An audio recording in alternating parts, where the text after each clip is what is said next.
With that said, ladies and gentlemen, let me now start the final proceedings and welcome our honorable panel members for the very first panel session on dairy and beverage fortification challenges and opportunities. Few pointers which the experts will cover: effectiveness of fortification in increasing the dairy and beverage nutrition value, various functional ingredients used for fortification of milk, potential challenges for fortification of milk, technological issues with the use of nanomaterials for fortification, and many more. And what an exciting combination of panel experts which we have today. So ladies and gentlemen, with a big round of applause, please welcome our first panel member on the stage, Dr. R. Manickavasagam, Vice President, EnNutrica.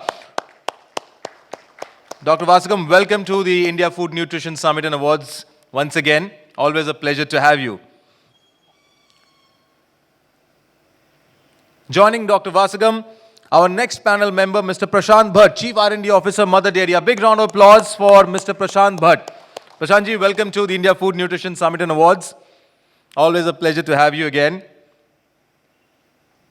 Joining them, our next panel member, Mr. ABIR MUKHERJEE, CTO, Alpha Milkfoods Private Limited. A big round of applause for Mr. MUKHERJEE.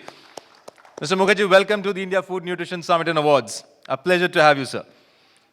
And now I would like to call on stage with a big round of applause our honorable moderator for this panel.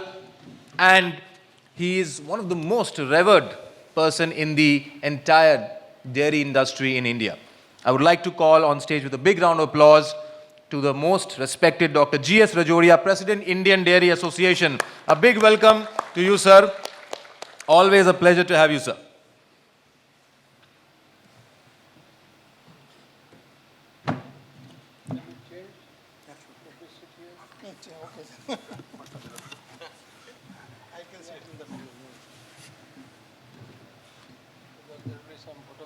We are honored with Rajorhiaji's presence today. Sir, all over to you. Moderator of the panel, captain of the ship, and wishing the panel a great success. Thank you. Good morning to all of you, dear participants. The first session always is a kind of a thin session because in the environment of Delhi, people have, a habit of rising late. So those of our participants who will be joining later will leave, some gaps in their knowledge. Now this session on milk fortification, challenge and issues will be addressed by three eminent speakers, all of them sitting on my right. Their knowledge will speak about their wisdom and the experience that they have gained over many years of their practice in supply of ingredients or production of fortified milk and milk products. I just to start the introductory part, in India, some 80 crore people are suffering from one or other kind of nutritional deficiency diseases. Unfortunately, COVID-19 had adversely affected the nutrition of the entire country, more so the children, growing children in this country. And we had, very, very serious issues in managing our health, and health of the family. Many of our good friends could not sustain the impact of COVID-19 and they passed away. We are very sorry for that. Milk, you are aware, is the best vehicle for fortificants. And the fortificants that can be added to milk should address the issues related to nutritional deficiency diseases. Yesterday, you must have had a lot of discussions and opportunities to learn about the fortification of other foods. In dairy industry, vitamin A and D have been started on a large scale as fortificants, more so when we are removing or taking out fat from milk and manufacturing toned and double toned milk. That means milk that we are supplying is devoid of some part of milk fat. Milk fat is a very good source of supply of vitamin A, D, E, and K. And if you have removed fat from milk to make it 1.5% fat as double-toned milk or 3% as single-toned milk, you have almost removed half of the fat. Therefore, those who are consuming toned and double-toned milk must be supplied with extra vitamin A and D. Mother dairy has been doing, there are many, I think, dairy plants now in the country. Some 80 partners are doing this fortification of milk with vitamin A and D. And we have the best person from Mother Dairy, who they have been the first leaders in the fortification of milk for supply in Delhi and nearby states with the vitamin A and D. So he will be speaking more about his practical experiences with regard to the fortification of milk with vitamin A and D. Beside these two vitamins which are associated with fat, we have got the problem of folic acid. Folic acid controls the neurons of the brain, and this folic acid has been reported to cause a lot of severe, implications in the newborn infants. There is a need for doing a lot of research work. Yesterday, or on 1st of June, while we were talking about, we were celebrating World Milk Day, I have mentioned that folic acid has now become necessary to be added in one form or the other in milk and milk products. There may be some challenges of coloration, but folic acid and iron make a very good combination. So iron deficiency is a very serious deficiency problem in this country, not only among the children, but also in growing population and more so in women. And there is a need for us to think of adding folic acid together with iron, in milk and milk products. Amino acids have been reported to be very beneficial for providing immunity. And yesterday there was a session on probiotics and prebiotics, but dairy industry is very much aware about the need for producing probiotic milk products for improving the health of the population. And probiotics have been reported to have, increased the immunity during the COVID time. Whey protein concentrates, which are very rich in immunoglobulins, are getting entry into various dairy products. Whey protein enriched foods are now being, purchased by young generation because they have come to realize and they have been informed that consumption of whey protein will improve your health and nutrition for the rest of your life. Dairy industry has therefore to think of enriching their milk and milk products with whey proteins. But there are challenges. For example, solubility problem in milk products.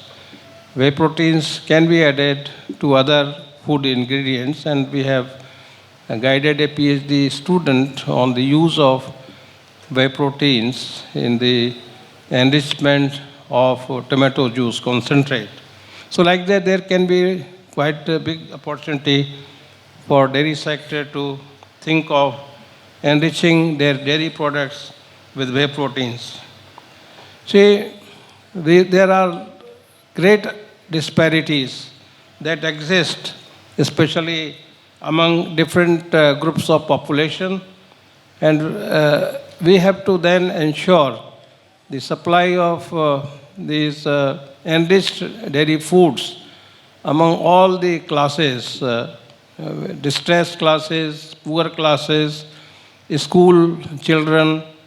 And in a school feeding program, enrichment has become a very important source of supply of nutrition.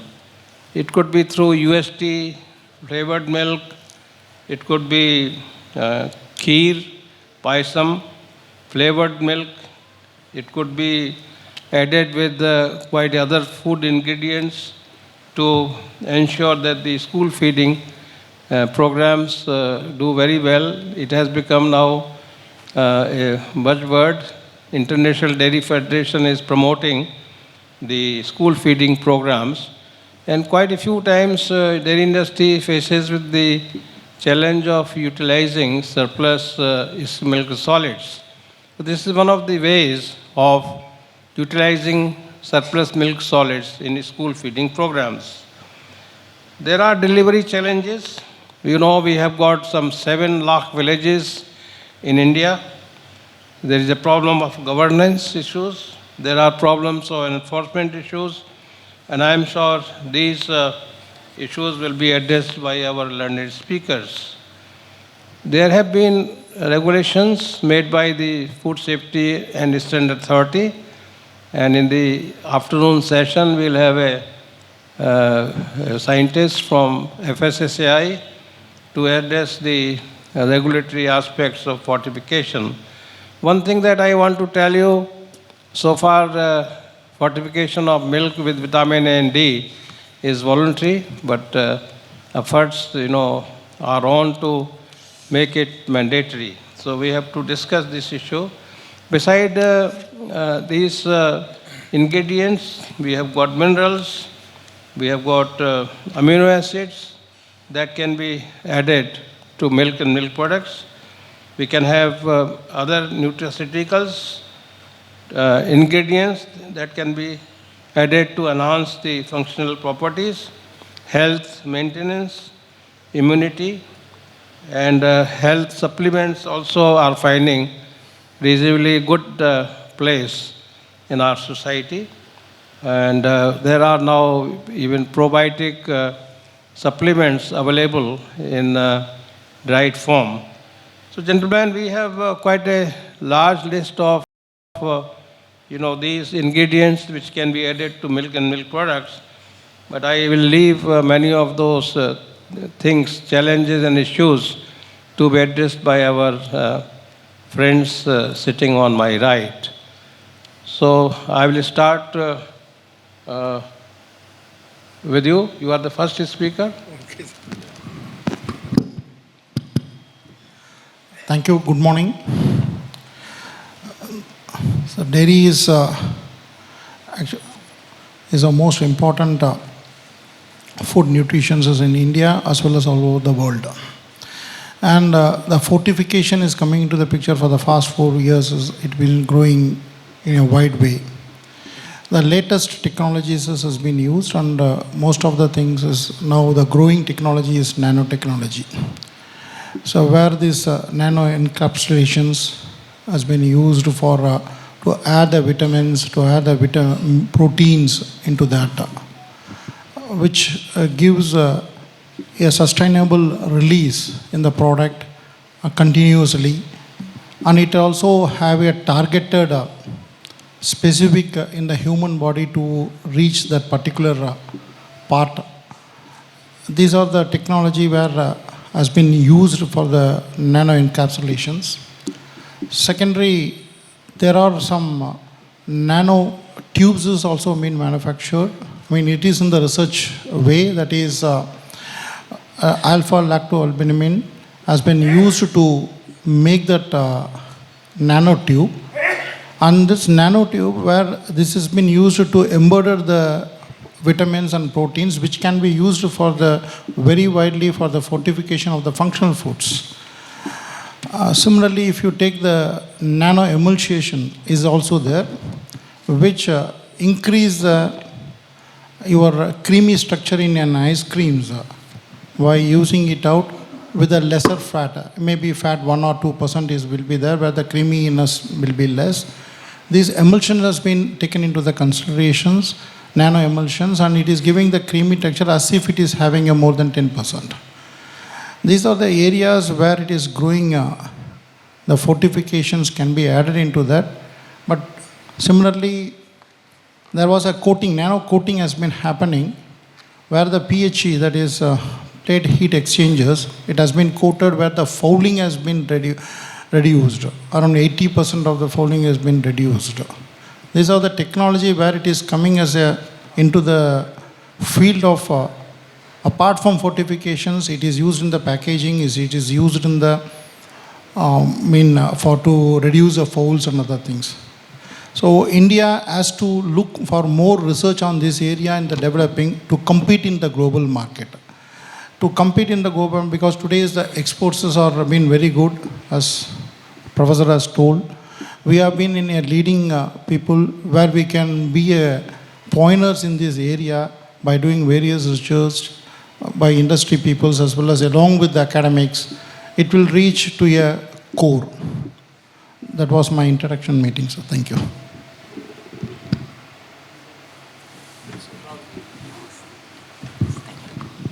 Prashant Bhat is in Mother Dairy, Delhi, a practitioner of fortification. Good morning. Thanks to Synnex for having us here. It's a great honor to be part of the panel chaired by Professor Rajoria. I would share some of our experiences as a company in fortification. In fact, the journey of Mother Dairy in fortification started several decades ago, in fact.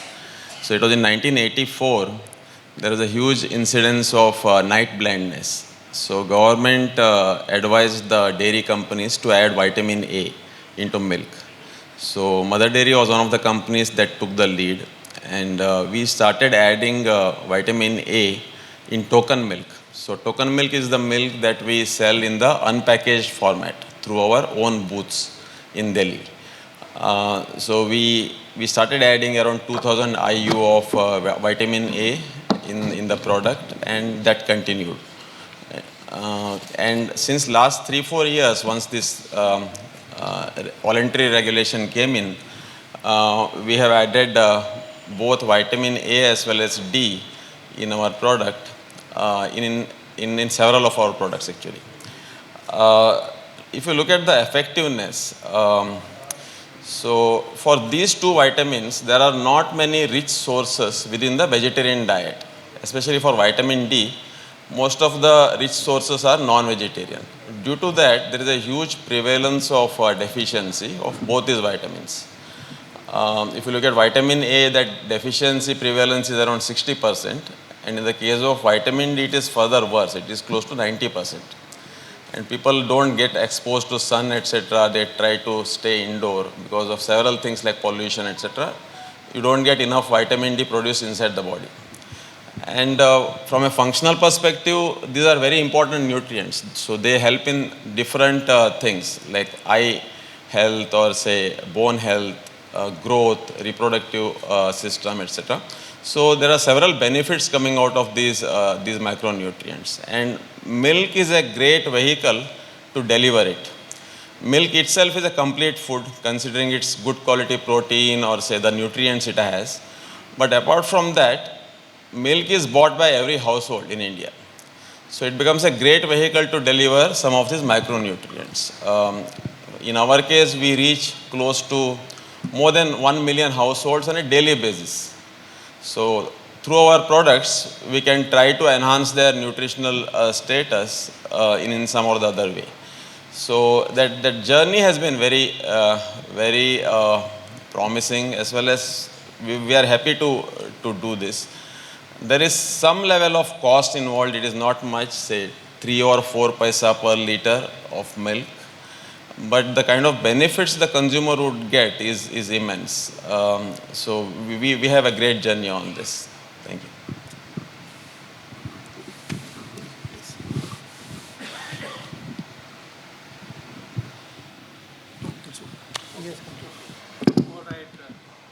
thought you were still continuing. Okay. You have been very brief. We have got plenty of time. Sure. So you will add it later. Yeah, please continue.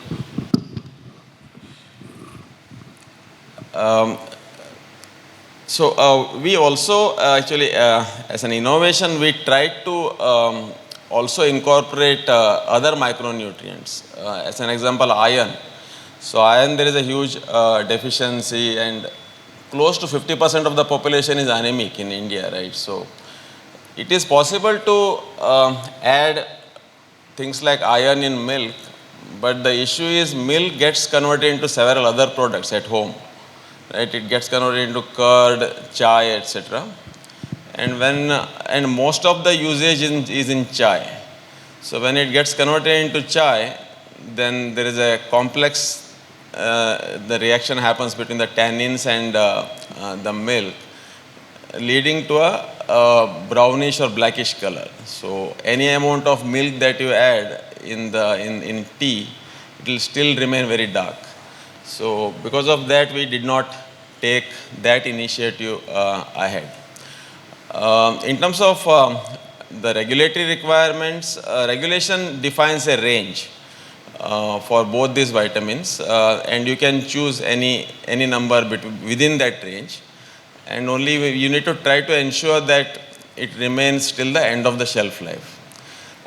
In the case of the milk that we sell in the pouch, or say milk that we sell as a token milk, the shelf life is only 48 hours. So there is not much issue around the stability of these vitamins. Whereas in the case of a UHT product, which will have a shelf life of 6 months, then you need to do a complete study till the end of the shelf life to see whether the product delivers the levels that has been recommended. You need to put some level of overages in the premix to take care of any loss during the storage, as well as normally the UHT heat treatment deteriorates the vitamins slightly more than the pasteurization. So that needs to be taken care through the overages.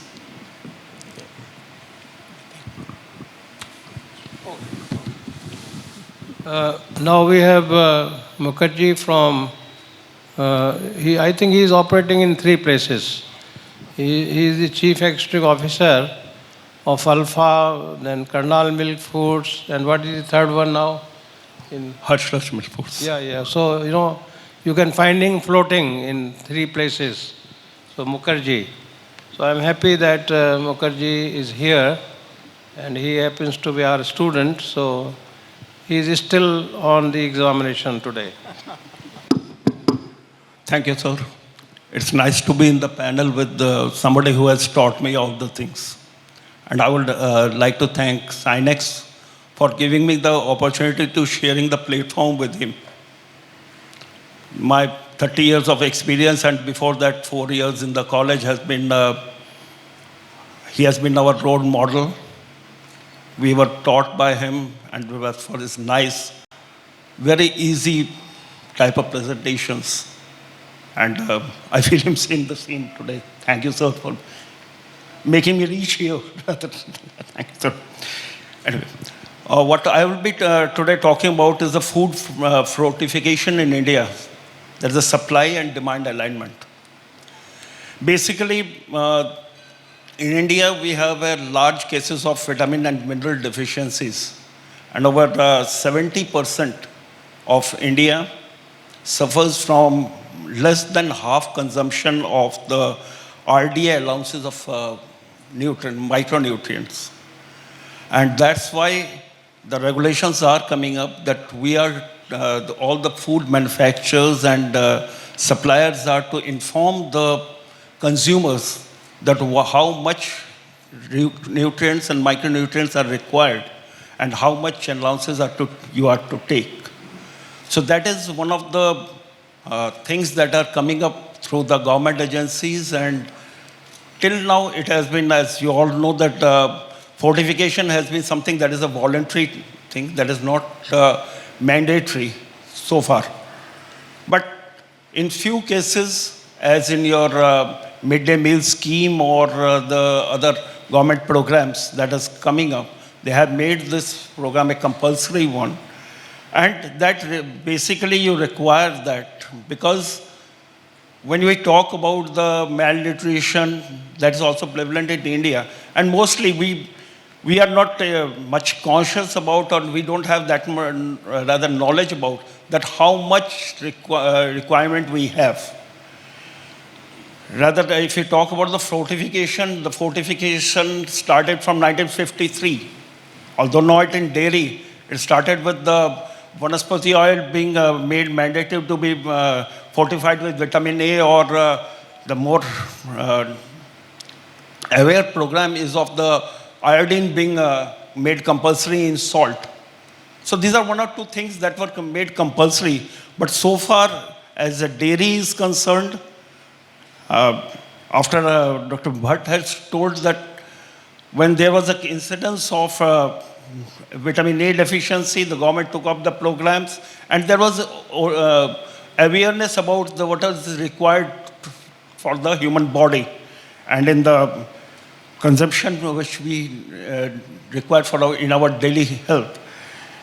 Food fortification refers to basically adding small amount of vital micronutrients in your food. So there may be some gaps depending on the food nutrition and the end products. That may be due to the change in the texture, flavor, or the taste of the product. As you have just heard that we can add fortified iron into the product, iron into the milk, but the thing is when it is converted to different products, that it may affect the shelf life, that may have a different effect on the taste, which may be not perishable to the people. Because mostly we as an Indian go by the taste itself. And one more thing is there, that what is required for whom, that knowledge is quite compulsory. We just can't go into just consuming any, say, protein concentrate or vitamins or minerals just because they are good for health. We require them to have a knowledge, and if we talk about the supply and demand alignment, so how can we do that? We require a consistent promotion by the entire segments, by the knowledge, the campaigns, which are to come up. The whole country is to be made aligned with it, or the population is to be made aligned with it through any type of media, through the promotions on the electronics things, the government regulation, FSSI is coming up, is doing its bit, the government is doing it, but the problem comes when it goes down to the lower income group. They are not aware, and that's the maximum scope, the area which is left unturned. There you always have a gap in the supply, the demand gap. Why the supply and demand gap? The reason being, whenever we fortify, other than the milk products, they always come with some cost, and generally that is not affordable to the lower income group. Everything that is being fed to them or being provided to them is as per their pockets, and that's why some regulations are coming up, but that gap is still there. One of the few challenges they post in the fortification is the shelf life of the product also, and how the shelf life is to be balanced. So that requires a huge research work in that field, and not every entrepreneur in this country is able to afford it out. So that leaves the place for the major players. And what happens when the only major players are there, the knowledge, the technology, that remains with quite a few people who ultimately manipulate the prices, which go well with the metros, to the people they afford them. But when you talk about the general masses, they are kept bereft of it. And generally, the basic requirements for the challenges in the fortifications are to supplement the vitamin A and D that are fat soluble, as sir mentioned it out, that has been removed through skimming. We take out the fat, now how it should fortify it back. That is one of the major challenges, maybe the fat-free products and the vitamins that are fat soluble that get removed through it. And to make them easily absorbable and digestible is definitely a challenge. And to reaching out the target populations, what I mentioned just now is how we reach out to the people in the masses. Government programs are okay, the midday meal schemes are okay, but the middle income group, that doesn't go to your schemes or doesn't afford to have a high priced commodity. So how they get it out? It may be the supply is there. That's obviously, today we have got electronic media is there, we have got chains are there, super chains are there, you can get the nth product, and even in the small cities, there is availability. But how does a man know that what is required? If even me, I am to get my balanced diet, I have to consult some dietitians. So how many people among us go to the dietitian? So it's a knowledge and the awareness that everybody, every company or every organization has to put up, some effort has to put up, and for that effort, government regulations are one media that we are bound to inform that something like that's RDA mentioning is required on the packaging. Now the things are coming up that you have to mention, even if that is a balanced diet or not, you have to mention that what you are feeding to the consumer. Let the consumer know. It will take time, but the challenges are there. Supply is also there. As the demand increases of a particular thing, the supplies do come up. Entrepreneurs do come up, and with the small players coming up, they can cater to the maximum masses. This is one thing that milk definitely is one of the sources. It's a balanced diet and have a good medium to provide all the nutrients to the body, barring one or two nutrients, like vitamin K or so, sir. Right, sir. No, always good to consult, sir. Anyway, these are the points. I would definitely thank Synnex for calling me here.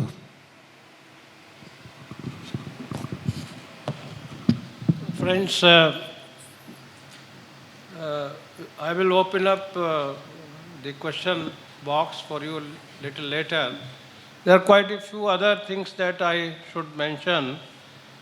I was attending a conference where it was mentioned that overdosing of any product with vitamin A could be injurious to health.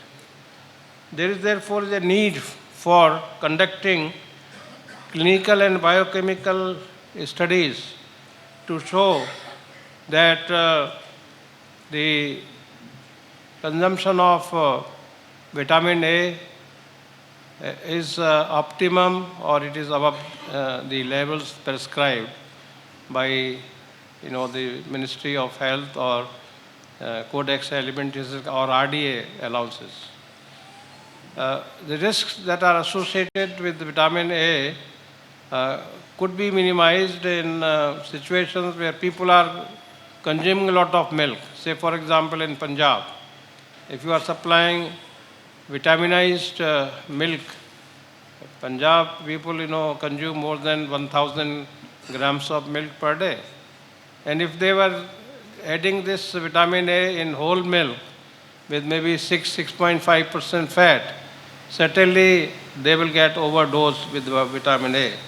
So therefore, there is a need for us to consider, that aspect that people should not consume too much of vitamin A in the name of fortification. There is also a need to find out that the advantages of fortification are doing good among the young children. Studies have not been conducted to find out what is the impact of consuming vitaminized milk among the infants, growing children, or school-going children. So therefore, there are some studies should be conducted to really find out, with the help of clinical or biochemical tests, whether the advantage of vitaminization or fortification are reaching the population. It is many a times debated that synthetic vitamins are not assimilable to the extent that we find in the natural vitamin source. To what extent these vitamins, are being assimilated in the body, especially those which come from pre-mixes, that study should also be conducted by our friends in dairy industry who are engaged in the fortification work. There are issues for regular monitoring to ensure adequate supplies of micronutrients. We continue to sell milk, but what is the effect of that milk on the overall health of our consumers? We just don't know. So I think there has to be, some kind of study to find out whether the population is really gaining something out of these, fortified milk and milk products. So, in other words, any enrichment that takes place must be studied rather thoroughly to ensure that the objective of fortification is properly realized.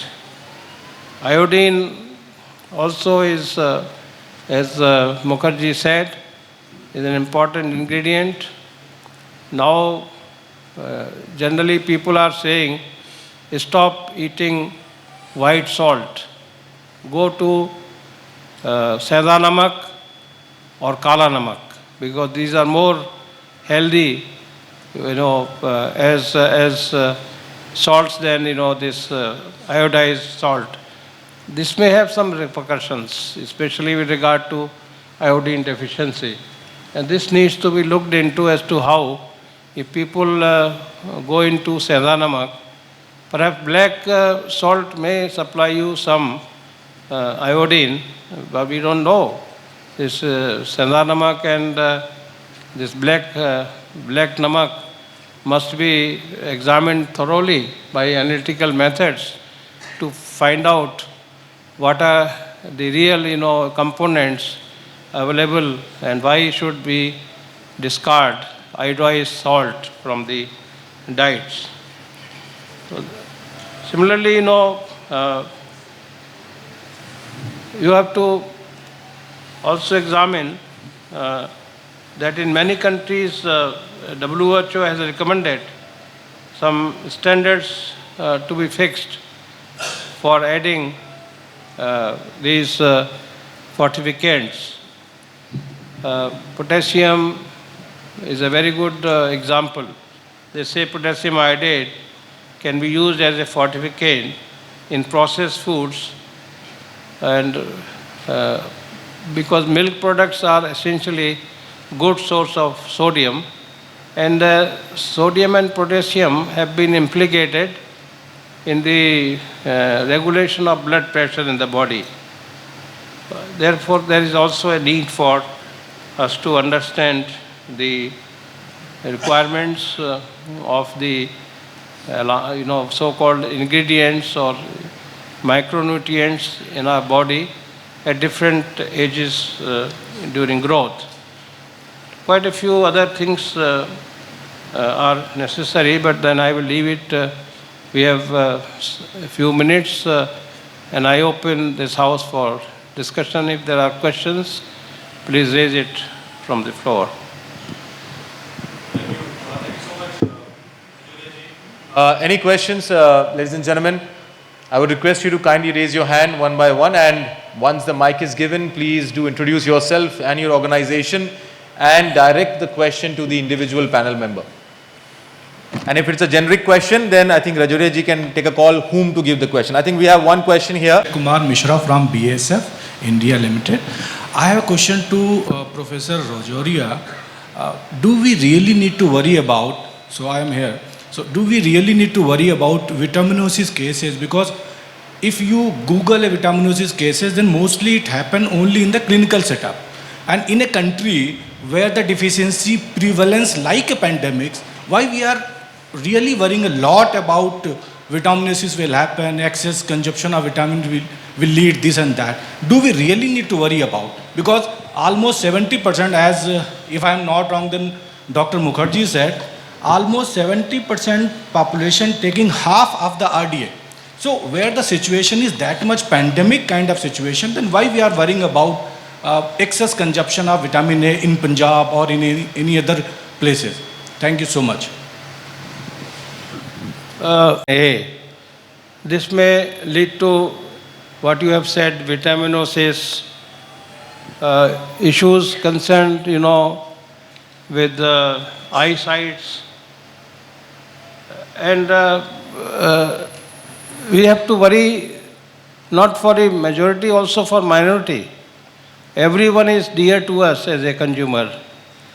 Now, if people in Punjab were consuming higher amounts of milk, especially the milk enriched with vitamin A and D, they may have some, problems later. We know that in many, pockets in this country, there is a great, problem of malnutrition, as has been made out. So we have to take into consideration both these aspects. Overnutrition and undernutrition are significant for dairy industry, and dairy industry must address both these issues simultaneously. Sir, in the same line and length, sir. Can I add something? Yes, Prashant ji. Yeah. See, the freshly got milk contains around 250 IU of vitamin A. Okay. And the RDA is close to 2000 IU. So milk in a natural format would contain around, say, 15% of total RDA. FSSAI has suggested a range of 900 to 1500 versus a RDA of 2000. So we see the midpoints around 1200 IU, which is what we add in the product per liter. The toxicity level is about 10,000 IU, which is close to 5 times that of the RDA. For that, probably one person has to drink more than 10 liters a day, which is practically impossible. So that way, I think the range that has been given by FSSAI for a very large mass of consumers should be fine. Thank you, Prashant ji. I think we have one question from the gentleman over here. We'll come to you, sir. The fortification of vitamins and minerals in milk. So generally we see in Indian families, we used to heat the milk once and twice just to stabilize it. So can you please elaborate what happens to the vitamins and minerals when it is after heating? And whether there are some vitamins and minerals which are heat stable, can we make them heat stable or not? Can you specify to whom the question is addressed? A panel to only. Okay. Maybe A&D on which we have done a study. Maybe other nutrients, Dr. Rajoria or anybody else can answer. So when you boil the milk, there is a loss of around 10% in both vitamin A and D. The test for vitamin D is a bit more complex. So it requires LC-MS, which is very expensive. Vitamin A is easier, it can be done by HPLC, but there is a loss of around 10% you can consider for when the boiling takes place. If it is a UHT, it is close to around 15 to 17%. Every time it will lose 10%. मतलब if they are Maybe, yeah, see, 2 times you boil milk, you would lose around, say, 20%. But normally in the premix format, we have an overage to take care of this loss. So the overage would be in the region of 15 to 20%. Thank you, Prashant. I think we have a question here. Please, you can proceed. Hello, this side Neha. My question is from Mr. Prashant Bhat. I just wanted to understand, as you mentioned, we are adding 2000 IU of fortification of vitamin A in milk. So what happens if a toddler or an infant baby is drinking the same milk? Because in Indian families we prefer. So if I talk about 24 hours of a day and I'm taking an average of half a liter of milk, so I think, in my opinion, we are exceeding the RDA for the kid. Yeah, we do not add. So 2000 is the RDA. 1200 is what we actually add. So it is per liter. So per serving, it works out to be around, say, 15% of RDA. Probably a toddler would not be drinking 1 liter of milk. Even if he drinks, it will be not exceeding, say, 60% of RDA. Thank you, Prashantji. We have a question from the gentleman over here.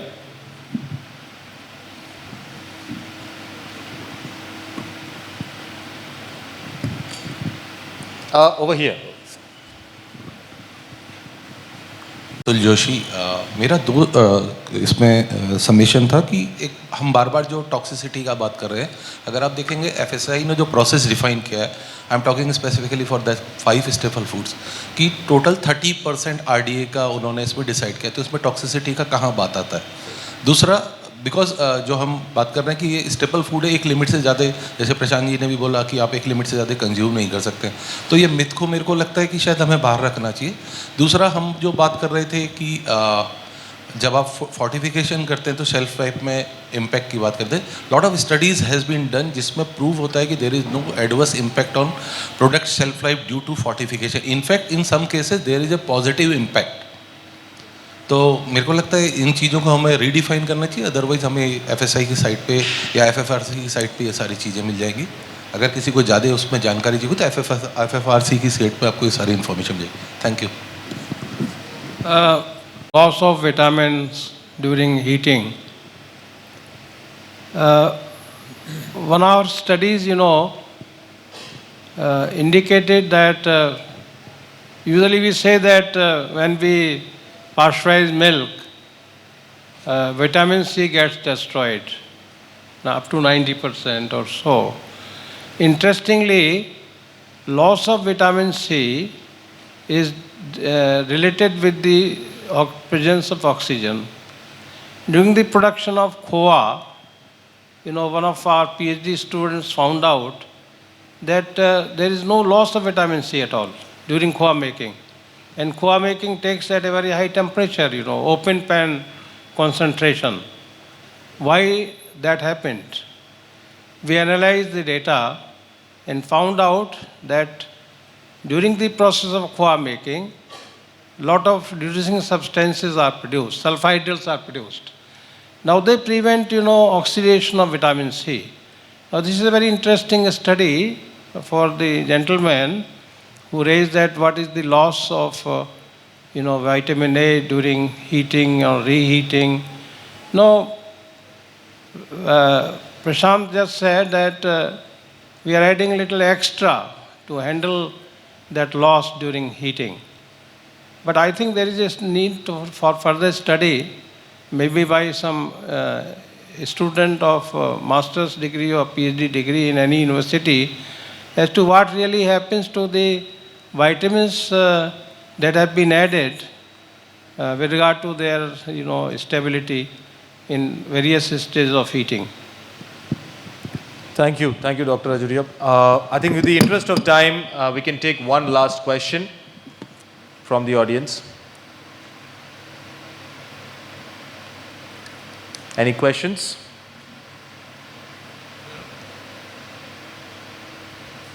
Sorry, this is not question. This is again addition of what Dr. Rajora has said.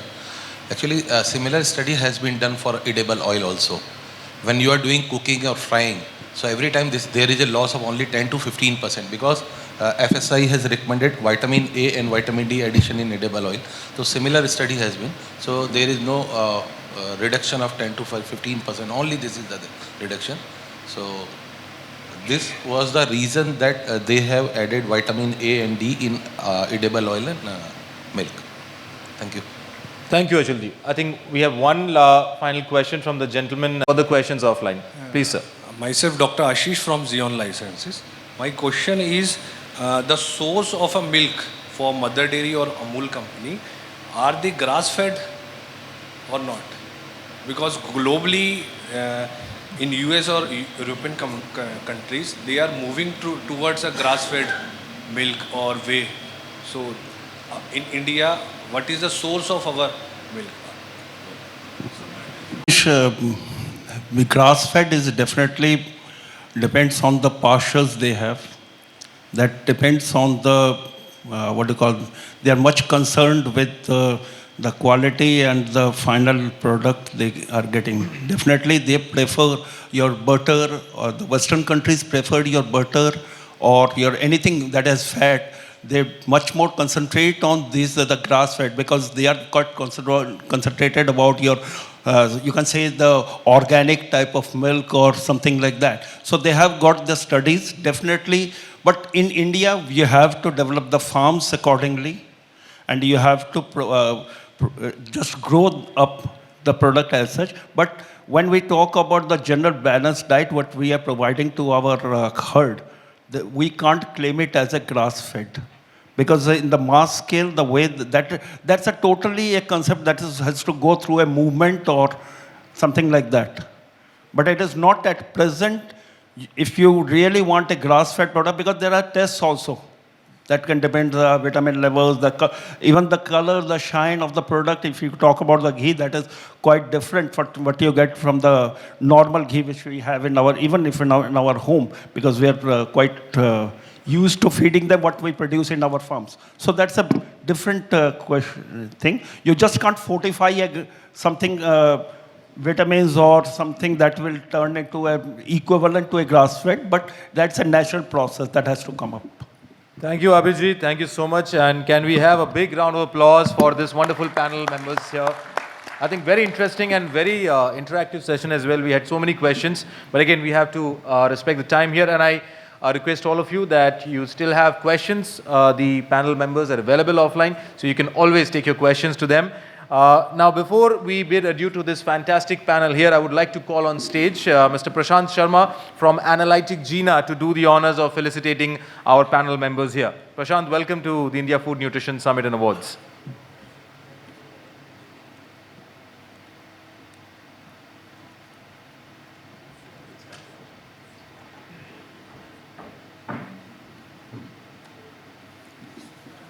Prashant.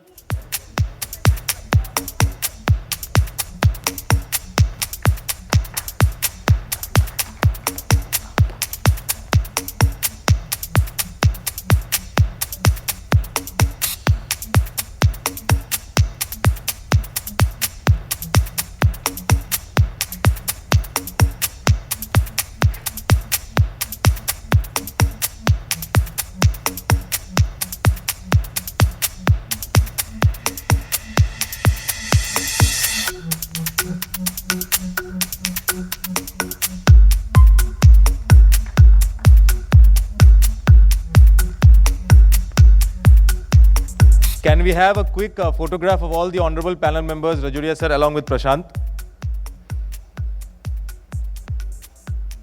And a big round of applause for this amazing panel, Dr. R. Manickavasagam, Mr. Prashant Bhat, Mr. ABIR MUKHERJEE, and Dr. G.S.RAJORHIA ji for wonderfully moderating the panel.